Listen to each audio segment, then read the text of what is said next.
Jin ezagutu genuen, Ni nengoen txinatar klasetako irakasleak idatzi zidan esaten behar zutela txinatar bat hola urte berri txinatarrari buruz hitz egiteko Radio Euskadi eta han bertan ezagutu nuen. Elkarrizketa hartuan, eta geroztikan, bere kontaktua gorde nuen, eta esan zidan, hainbat ekintza egiten zituela, eta parte hartu genuen aurreko urte berri txinatarren, eta urten ere, bai.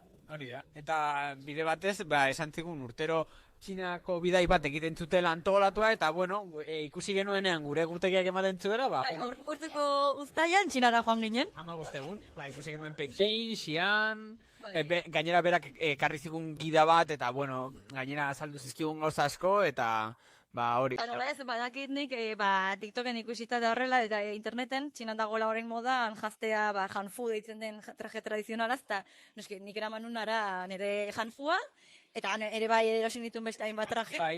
Jendea hemen baserritarrez jantzita egongo balitz bezala joten da. Eta oso kuriosoa da. Nik uste dut Euskal Herrian ere inbarko litzatekela, Bueno, nik darama, eta laburretatik ikasten, baina egia da, azkenean, ez baima asko praktikatzen iztegia pixka galtzen dela, eta orduan, hor da nire erronka handiena, beraz, pixka defenditzen, baina ez nahi aditua ez da. Nik mandarinenan, berarekin ikasi nituen hitz batzuk, esaten dugu egun bat hitz, ez ditugu kontatu, baina egun bat hitz ikasi nituela, kontatzen, negoziatzen, hau ura, eta gauza txiki batzuk, aragia, ura, hotza, beroa. Txinara joan behar ginen, astebeten bakarrik ikasi zuen.